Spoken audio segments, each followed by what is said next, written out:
Ayun. So, good evening guys. Ngayon po ay Wednesday, April 22, 2026. Ayan. So, mga Dennis Oy stocks yung gumalaw for today's trading natin. Hindi natin alam bakit gumalaw si dito, si PHR at saka si Chelsea Logistics, diba? So, medyo malalakas yung sipa ng mga alaga ni Mr. Dennis Uy. Pero dito sa blue chips natin, sa galawan ng index, kulelat pa rin tayo. So, nag-drop tayo ng negative 0.48%. So, nag-close tayo below 6K. So, pababa na 5,989.56. And then, meron ulit tayong 497.6 million net foreign sale. So, despite na maganda pa rin yung galaw sa US market natin. Pati yung futures nila ngayon, okay pa rin siya. Although bumagsak din naman yung Asia markets natin, pero hindi kagaya dito sa Philippine markets, hindi gumagalaw yung mga blue chips, di ba? Pababa yung kanilang mga direksyon. Ayan. So matamlay pa rin yung mga alaga natin. So yun nga sa global market, si US, okay siya, medyo okay naman yung galaw niya kahapon. Konti lang yung drop niya, nag-drop siya pero hindi naman ganun kalaki. And then ngayon, yung futures nila is okay na naman siya. So Asia markets medyo pangit and then kita ko kanina bumabawi na yung European stocks. So si crypto malakas 78K kaninang umaga. Ngayon yata is around 77K yung galawan po niya. So yung Philippine markets lang talaga yung sobrang hina during this time. And then syempre galawan ng mga penny stocks. Ayan. Mga alaga ni Mr. Dennis o yung binomba ng binomba. Okay? So sila yung pinaka-trending stocks natin. So nauna sa listahan natin, pangatlo, pang-apat na araw na to, si Dito. So kahit overbought na siya, no? Umakit pa rin, may volume. So meron siyang 8.24% na galawan for today's trading. So 1.86 million net foreign sale siya. Tapos si PHR, ito yung halos magsiling, 44.44%. Ayan. So, hindi ba kayo nakahabol noong umaga? Noong umaga, baba pa to eh. So, tapos biglang sumipa nag-steady siya around 30% eh. Tapos, pag closing, ayan, binomba na siya ng 44%. Ewan ko lang kung may balita tayo dito kasi last time, yung huling pitik ni PHR, yung balita na merong bibili sa kanya, di ba? Kasi binibenta to ni Mr. Dennis Uy. So, meron na kayang white knight para sa kanya, kaya siya gumagalaw. Yun yung speculation. Tapos si Apollo, market din siya, mga penny stocks, nag-up siya ng 12.86%. So meron siyang 839K na net foreign buy. Tapos si Aslag pumitik, 9.43%. Ang dami, no? Yung mga galawan ng mga penny stocks. So 92.51K net foreign buy. Tapos si Bank of Commerce, ayan. So okay, mukhang babalik nga tayo sa IPO price. Nag-bounce after ng pullback hapon. So meron siyang gain na 4.79%. Meron siyang 246K net foreign buy. Tapos si Certec, nag-up din siya. Hindi ganun kalaki pero nag-doji kasi yung candle eh. Nag 2.9% and then meron siyang 17K net foreign buy. Okay? So ito pa rin yung worries natin sa mga big caps. Siyempre, yung ating net foreign sell. So yung tansya ko sa kanya, 9.8 billion na yung net foreign sale natin. So ano ba yan? Mukhang magre-retest tayo dito sa 5,800. Wala no choice, di ba? Kasi kung net foreign sale pa rin tayo for the coming few days, mas malaki yung probability na mag-retest tayo sa 5,800. Hopefully, recheck lang siya and then magbalikan ulit yung mga foreigners natin. Okay? So, hindi pa rin maganda yung mga big caps na alaga natin. Ayan, so disclaimer pa rin sa mga bago sa channel natin. As usual, yung ating review is for education purposes. Lamang po yan, so wag mong gagamitin ito as a reason. Marong buy, sell, or hold ng stocks, may risk po na involved dyan. So due diligence na lang po kung anong stocks yung bibili mo. And then, follow mo lang po ako dito sa ating Palabra Trader na YouTube channel. As usual, subscribe ka lang para updated ka sa reviews. Ang hirap mag-review ngayon kasi bumabagsak yung mga blue chips. Tapos join ka dito sa trading group natin kung gusto mo ng guide sa trading sa Philippine markets. Okay? So yung mga nakasubscribe, maraming salamat sa usual na viewers. Company reviews, wala pa tayong bagong IPO. Si Robinson's Retail lang. Yung RRH yung paalis sa market. Tapos si profit or loss, mga sample trades, mga basic indicators, fundamentals, yung mga risk management, and PSE stock market studies, yung mga basic learnings natin dito sa market naman. And then follow mo din po ako dito sa ating Palawi Trader Crypto to. So para sa mga crypto related reviews natin, wala pa tayong bago pero gumaganda si Crypto. Social media, Facebook account na Palawi Trader para updated ka sa post natin or dito sa Facebook page. And then sa Twitter, so ano ba na-repost natin? Wala pang summary si ano eh. Tingnan natin kung meron na. Philippine Stock Exchange. Wala pa. So di ba pansin nyo din, tinatamad din si Philippine Stock Exchange natin. Okay? So basahin ko na lang yung mga news dito. Nickel Asia enters into membership interest sale and purchase to acquire 20% in Kazakhstan-based East Copper production. Ayan, so meron siyang investments. Foreign funds sold, BDO, BPI, Metrobank, DHI, FGen, Meralco, Petron, DNL, Emperador, Jollibee, IMI, AC, Aboitiz, AGI, Ali Rich, CPG, Dito, Globe, ICT, Bloom, Plus, Web, si Web, maganda rin yung galaw, Home, Robinsons Retail, SSI, at saka si OGP. So ito yung mga binili, foreign funds bought, AUB, China Bank, East West, ASN, AP, CREC, Axilom, CNPF, FCG, JTCAP, GGS, LTG, MEG, Emirates, Apollo, Converge, Cebu, MAC, PHR, Pure Gold, Wilcon, APX, AT, Nickel at saka PX. So balita yung yung magmamahal yung pamasahe ng mga OFW natin, di ba? May additional yata na fuel surcharge yung mga jetliners natin. Okay? So dahil doon sa jet fuel 'yon, di ba? Okay, so dito sa closing natin, ito yung nangyari sa kanya.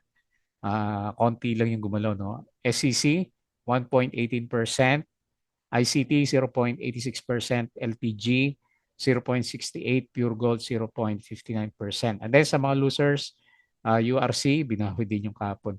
Negative 2.02%, ASEN, negative 1.99%, Aboitiz, negative 1.8%, CGGS, nag 5% kahapon. Nag-drop naman siya ngayon ng 1.4%. And then si Plus, laglag pa rin ng 1.32%. Okay? So ceasefire extended. So hopefully ito, ewan ko lang bukas kung net foreign sale pa rin tayo. Pero umalis talaga yung mga foreigners. President Donald Trump on Tuesday, ayan, so ito yung deadline niya, extended the US ceasefire with Iran to allow more time for talks just hours before hostilities were set to resume, but he vowed to maintain a blockade of Tehran's ports. So nakasilip siya ng panlaban sa Iran, di ba? Okay. Tapos si Ali, post sale of Lorian residence in Makati, S&P futures rise and Nasdaq contracts climb 0.74 after President Trump extends Iran ceasefire. Ayan.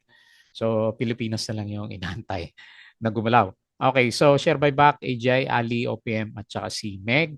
Dito, okay. So, dito shares rallied by, ang laki no, more than 54%. Nasakyan mo ba to? Congrats kung nasakyan mo. Climbing from a March low of 0.59 to a current level of 0.91. So private funding and equity conversion and then improved financial outlook and positive EBITDA. So rapid subscriber growth and network expansion. So yan lang yung nakikita natin na catalyst niya. Ewan ko lang kung meron pang iba, di ba? Okay. Tapos si AGI reported 2025 earnings with net income rising to 30 billion and attributable profit up 19% to 20.7 billion on 189 billion revenue. Okay, kumita siya. Yun. So BPI first quarter net income plus 1.8%. Cebu Landmaster Hospitality Arm opens Radisson's Red Cebu Mandaue. Emperador is cutting 2026 capex. Mega World is set to turn over 21 billion worth of big ticket properties in 2026 yan. Tapos si share buyback si Meg. Okay, first half, mapula talaga tayo. No? GGS minus 2.28%, URC minus 1.71%, Jollibee negative 1.4%, SEC negative 1.51%, tapos si BDO negative 1.49%. SMPH plus 1%, Pure Gold 0.95, ICT 0.93, LTG 0.54%. Okay? So, bilyonaryo, Manny Zamora's Nickel Asia. So, ito yung may deal sa Kazakhstan. Okay, meron siyang investment doon. Okay, so US Iran Tango in progress. PXP, back consortium, secures contract. Hindi umakit si PXP ng malakas, no? To redevelop 6.2 million barrel Palawan field. Ayan. Oh, so may good news pala siya pero hindi siya masyadong gumalaw. Emperador, the spirit arm of billionaire Kevin Tan, is targeting a bottom line recovery by 2026. Okay. Okay. Tapos ito yung galaw natin kahapon sa US market. Nag-drop sila pero yun nga. Maganda ulit yung futures na pinapakita naman niya. Okay. Okay. Patalasas ulit yung ating Patreon channel. Yung mga gusto ng guide sa trading po sa Philippine markets. Sali ka lang po dito sa ating Patreon channel naman. Okay? So punta tayo dito sa galawan ng index. Okay. So medyo mahina yung index. So siguro para parehas tayo ng prediction na magre-retest tayo dito sa 5,800. Para no choice yung index kundi magre-retest. Makita mo naman sa mga indicators natin medyo nanghihina siya talaga. Hopefully, umakit yung mga alaga nyo na penny stocks bago mag-pullback si PSE kasi ang projection ko sa kanya personally is magre-retest dito sa 5.8. Then siguro kung may ibang good news, then saka tayo magbabounce sa index. Ewan ko kung dahil sa impeachment, di ba, yung ano ba yung tinitira ngayon si BP Sara, di ba?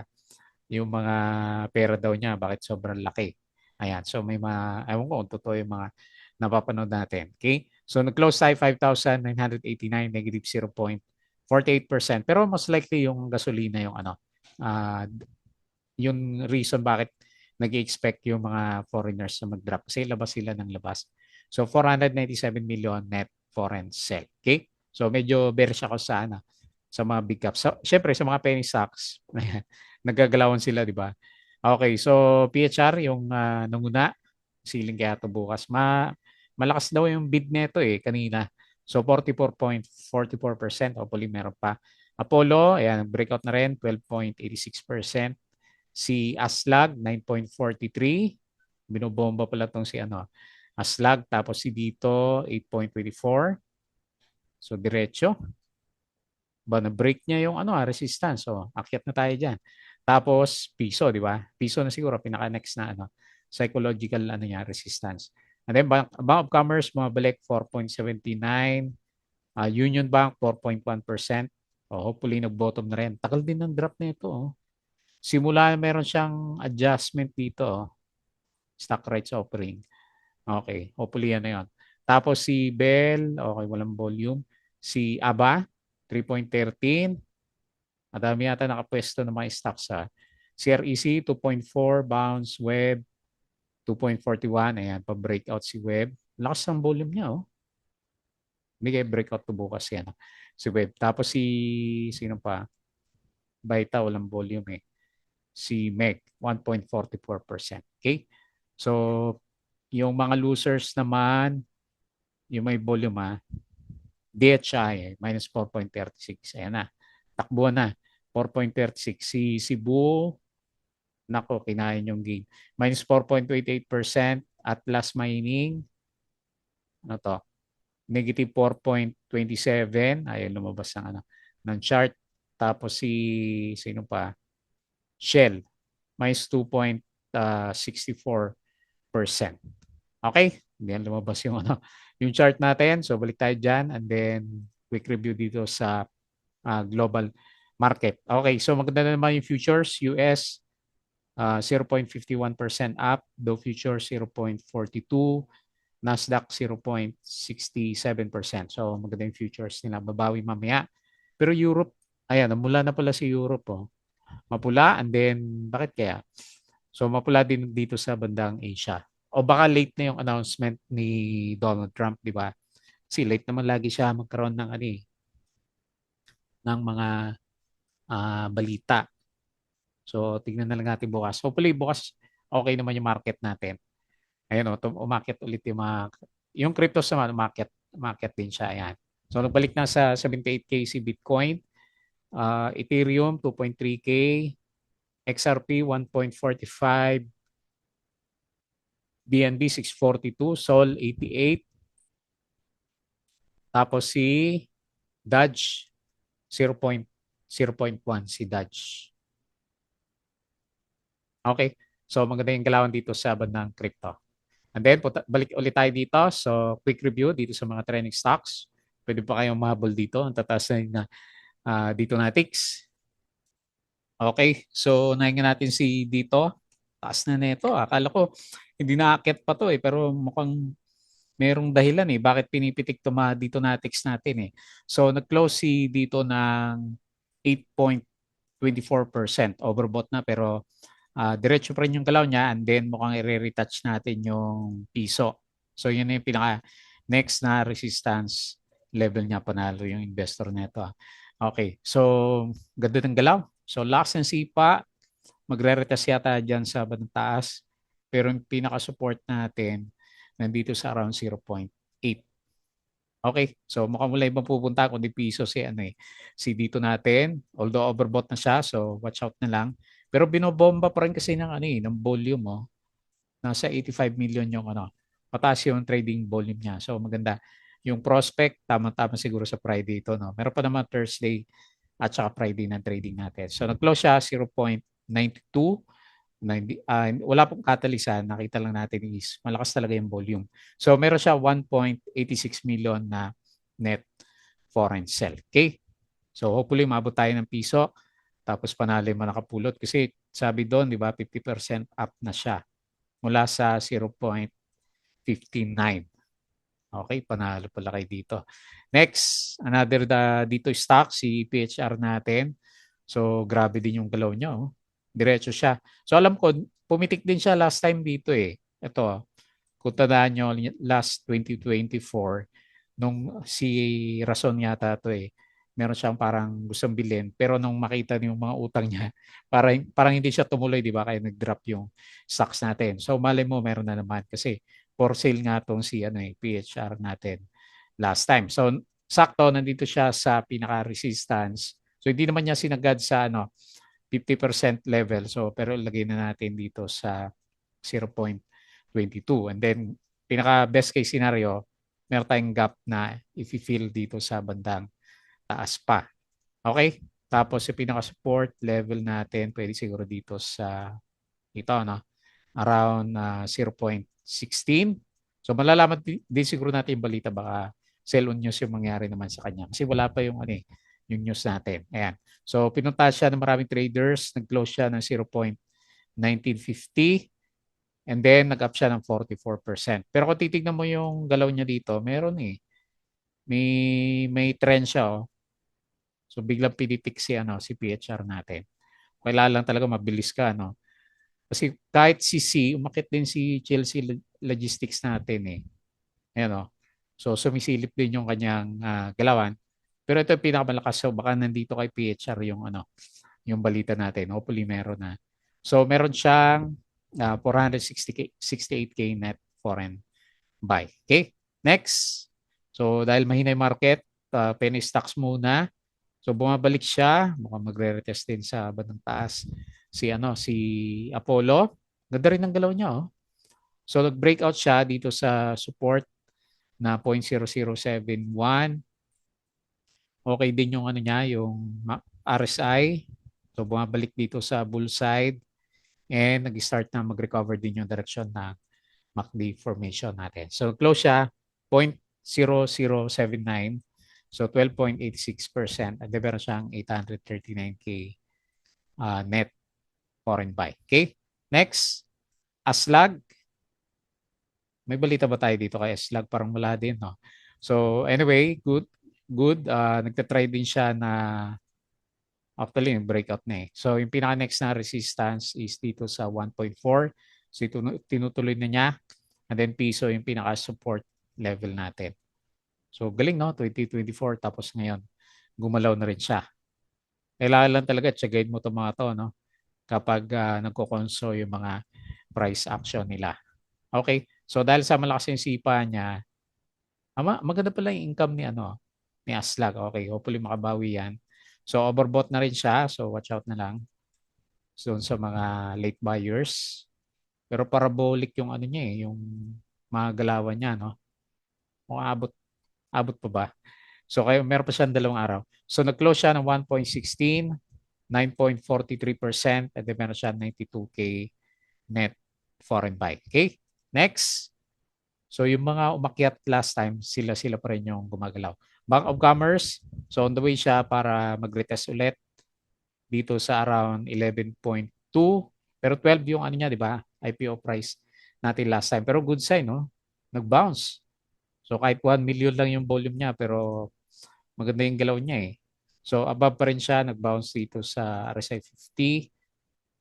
Nagpahinga lang pala, tapos parabolic yung MACD formation natin. Pinaka-support natin yung pinaka-bounce area natin malapit dito sa 10 pesos, 9.8, no? 9.8 yung pinaka-support niya. Okay? So nag-close siya 10.28, up siya 4.79%, and then meron siya 246K net foreign buy. And then lastly, si Sir Tech, nag-doji kanina eh. Ayun, no?